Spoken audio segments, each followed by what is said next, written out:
Essa frase, no que ela se torna válida, em qual momento da tua vida pra você falar, cara, o melhor sofrimento, a melhor escola que eu tive foi o sofrimento. E por quê? Caso, em algum momento da tua vida. Meu caso é o seguinte. Puxando lá atrás. Tá, meu caso é o seguinte. Todas as vezes que eu falo sobre isso é porque as pessoas falam assim, mas só quem passa e sente na pele é que dá o real valor a isso. Eu sou de uma família que eu, minha mãe e mais um irmão, o Anderson. Um abraço, Anderson. Então, nós fomos criados com o mínimo do mínimo do mínimo do mínimo. E na minha fase de crescimento, o meu pai sempre trabalhou muito duro. Meu pai trabalhava numa empresa de ônibus, depois ele foi mandado embora e ele foi trabalhar com mármore no Espírito Santo. Mas não era carteira assinada. Era tipo como se fosse um diarista na empresa de mármore, cortar mármore. E dos 9 aos 11 anos de idade, a gente passou fome mesmo.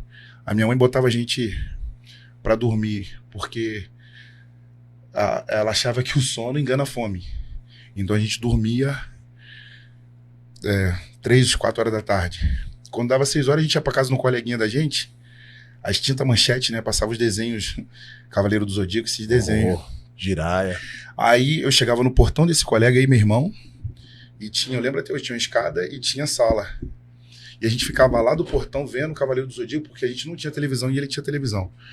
O pai dele, ele pegava e fechava a janela, porque a gente estava vendo, pra gente ter que ir embora. Então, dos 9 aos 11 anos foi um período muito difícil, muito. E quando tinha alguma coisa para comer, era que tinha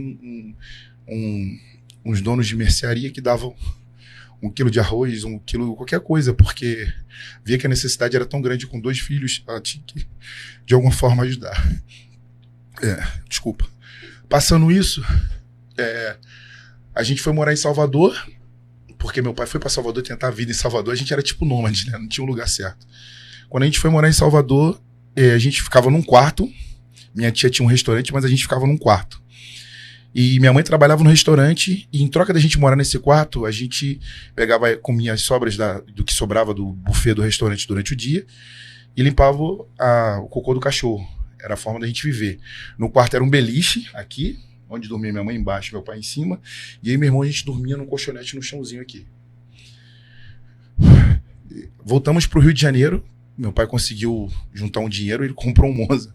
Chegou no Rio de Janeiro, meu pai trocou esse Monza numa casa. Deu de entrada na casa e ficou pagando por mês um valor. Isso eu tinha 14 para 15 anos. Eu voltei por causa do exército, porque com 17 anos eu tinha que me alistar. Dos 15 aos 17, eu e meu pai acordava 3h30 da manhã e a gente ia para a rodovia Dutra. E a gente esperava os caminhões passar para trabalhar como chapa, para ganhar R$15 o dia. E eu levava uma marmita com macarrão e 2 pedaços de salsicha que às vezes estragava, porque na boleia do caminhão esquentava muito e não dava pra gente comer. Com 17 anos eu ingressei no exército e com 17 anos eu comecei a adquirir um gosto por treinar. Eu não tinha condições de ir pra academia, porque se tirasse R$25, desintegraria do dinheiro que a gente tinha para passar um mês. Começou a trabalhar com quantos anos, negão? Comecei com 11 anos de idade entregando jornal.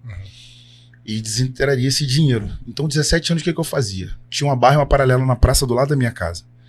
Eu ia para essa praça e treinava 2 vezes ao dia. Ia de manhã, fazia barra e paralela o máximo que eu podia até cansar. Ia no final do dia, fazia barra e paralela o possível até eu cansar. Todos os dias eu fazia a mesma coisa. Todos os dias eu fazia a mesma coisa.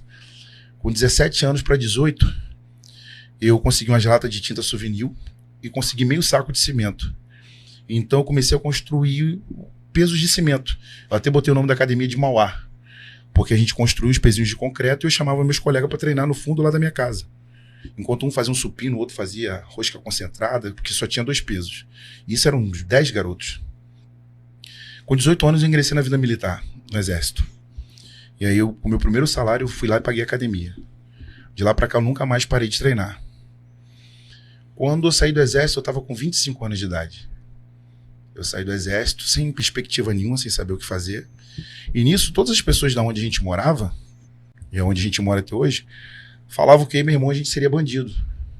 Porra, o pai é semi-analfabeto, que meu pai tinha 3ª série. A minha mãe, 4ª série, forte, né? Só lia mesmo para sobreviver. Mas muito precário. E todas as pessoas falavam, pô, esses filhos aí de vocês vão dar pra nada, cara. Qual a perspectiva de vida desses moleque? O meu irmão, estudando em casa, passou na prova para PM. 2 anos depois do meu irmão estudando em casa, eu estudando em casa, passei na prova para Guarda Civil. Ou seja, os dois se tornaram servidores públicos. Isso aí foi o início. Desde quando eu entrei para a Guarda, eu comecei a ter uma vida em desacordo. Porque eu me vislumbrei com a questão de servidor público. Então eu comecei a sair todos os dias, comecei a bebia todo dia. Tinha jogo do Flamengo, eu bebia, não tinha nada, eu bebia, churrasco. Eu sentava em frente à televisão com um pote de açaí e mais uma lata de leite ninho, misturava, e piraquê para todo lado, comia tudo que podia e bebia tudo que podia. E fui fazendo isso durante muitos anos, mas não deixando de treinar. Então eu cheguei a 140 quilos, mas aqueles 140 quilos, aquele cara rolição mesmo. Tipo uma caixa d'água mesmo, muito roliço. E continuei com essa vida, foi embora. Até os 36 anos de idade. Com 36 anos de idade, a minha mãe me ligou falando que estava passando mal. Ela estava passando mal. Ela estava com uma úlcera gástrica. Eu corri de onde eu morava e fui socorrer, que ela morava só ela e meu pai. Quando eu cheguei, que levei ela para o hospital, que a mediquei, que passou tudo que ela tinha, ela falou, ó, seu pai tá 1 semana deitado na cama e não levanta. Eu falei, mãe, por que você não falou isso nem comigo, nem com o Anderson? Não, você sabe que seu pai é um cara criado na roça, é um cara truco, e ele não queria que eu falasse nada com vocês, porque vocês têm a vida de vocês e ele não quer dar trabalho. Eu falo, que isso, cara? Pegamos ele, botamos no carro, levamos pro hospital. Quando chegou no hospital, ele fez uma bateria de exames e fez uma ressonância. Nessa ressonância, o médico chegou pra mim e falou assim, você é o mais velho? Eu falei, sou. Cara, não tenho notícia boa pra te dar, não. Eu falei, que foi? Vocês não sabem? Eu falei, não. Seu pai ele tem metástase óssea. Eu não sabia o que era metástase. Qual que era a idade dele? 66 anos. Novo, velho. Trabalhou a vida toda, se aposentou com 65 por tempo de serviço. 1 ano de aposentado. Metástase óssea, cara. E teu pai já tá nas últimas, que já tomou conta de todo o corpo dele. Falei, que isso, doutor? Não tem? Não. Irreversível. Vamos deixar ele aqui sendo medicado para dar uma morte digna e para fazer que ele sinta o mínimo de dor possível. Nisso aí meu mundo desabou. Quando eu fui falar com meu pai, ele me olhou assim e falou, eu já sei. Eu tenho uma doença ruim. Eu já sabia. Eu não vou sair daqui, não. Posso te pedir uma coisa? Cuida da sua mãe e do seu irmão para mim, por favor. Muda a tua vida. Ele olhou no meu olho e falou isso, cara. E eu era um cara que, tipo assim, eu não vivia em acordo, eu mal procurava meu pai e minha mãe. Só os finais de semana e olhe lá. Não dava o devido valor, qual era necessário. E eu aprendi que no decorrer da vida você perde valores que são totalmente significativos. E é um mandamento bíblico, você honrar o teu pai e tua mãe. Sim. Acho que é o 4º mandamento, se não me engano. E eu passei 1 semana dando banho no meu pai, 1 semana pegando ele no colo, levando ele pra cama. E ele todo dia ele falava, cuida da tua mãe, cuida do seu irmão. Você é o meu filho mais velho, eu te amo. Amanhã você pode trazer uma uva pra mim? Eu falei, tá bom, eu trago. Quando eu fui no dia seguinte, eu tava dirigindo a viatura em cima de um viaduto, aí me ligaram, ó, teu pai faleceu. Naquela hora eu parei a viatura, desci. Era até um lugar meio atípico, né, Bangu. Eu parei, eu falei, caraca, mano, meu Deus. Na mesma hora eu fui, peguei meu carro e fui lá. A cena mais bizarra que eu já vi na minha vida. Eu não desejo isso nem pra uma pessoa que me considera um inimigo. Meu pai com algodão no nariz e num saco preto. E eu tendo que reconhecer aquilo, eu falei, diante de Deus, a partir de hoje nunca mais eu bebo. E a partir daquele momento, eu criei uma concepção do que é família e do que é a vida. E eu comecei a fazer uma reeducação alimentar. Eu comecei a fazer uma reeducação alimentar por minha conta. Fui perdendo peso, perdendo a questão de gordura, né? Diminuindo o percentual de gordura. E fui ali melhorando no dia a dia. E voltei a morar com a minha mãe para tomar conta dela e cuidar dela para ela não ficar sozinha. Porque minha mãe, a vida dela ficou totalmente destruída. E o que mudou a vida da minha mãe foi a atividade física. Porque todo dia eu acordava cedo, 5 horas para fazer cardio, e eu puxava ela para ir comigo. Então só o fato dela fazer cardio dava uma sensação de liberdade para ela, que ela não pensava mais na questão de perder o cara que teve com ela durante 38 anos da vida dela. Qual a melhor lembrança assim, que você tem do teu pai quando você do nada você se depara assim?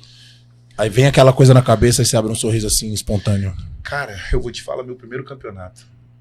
Por incrível que pareça. Eu tava no palco do Petrópolis, onde foi o Overall. Quando eu olhei lá pra porta, que o presidente Gustavo anunciou, e o Overall, o Carlos André, eu olhei e vi meu pai, cara. Ele olhando pra mim, falando assim, ó, fazendo assim com a mão. Uma coisa que, e todo campeonato que eu vou, parece que eu vejo ele, sabe? Uhum. Ele tá ali, pô, tipo assim, você é meu orgulho, cara. Parece que ele tá falando isso comigo diretamente pra mim. Ele apoiava esse negócio de campeonato? Não, nem sonhava que eu ia me tornar um fisiculturista. Nem eu sonhava. Eu achava que era uma coisa fútil, cara. Falar, fisiculturismo é coisa de maluco, isso não dá dinheiro. Você gasta um absurdo com dieta. Isso não leva a lugar nenhum. Não vai acontecer nada. Quando as pessoas falavam pra mim, pô, tu é grandão, mano. Se tu fizer uma dieta, tu pode virar fisiculturista. Eu falei, fisiculturista? Você é maluco? Olha pra mim. Pra que eu vou querer virar fisiculturista? Passou. Eu voltei a morar com a minha mãe e comecei a treinar na academia que eu já tinha treinado há 10 anos atrás. Nessa academia, eu cheguei pra algumas pessoas e falei, pô, mané, tô querendo competir. E aí, o que tu acha? Pô, irmão, pra você é impossível. Pra você competir, tem que ir pra uns 80 quilos, cara. Esquece pra você competir. Fulano, tem como tu me ajudar? Esse negócio de pose, né? Pose que se fala, tu me ajuda? Que eu tô vendo no YouTube aqui, mas eu não tô conseguindo encaixar. E na academia tinham vários atletas que já competiram, vários atletas que na academia eram conhecidos como atletas, né? Prestavam consultoria, andavam com as asas abertas, os atletas, com blusa de atleta. Uhum. Eu chegava pra esses caras e pedia ajuda. Eles, meu irmão, porra, fala sério, né? Não contente só com isso. Isso era que ano, cara?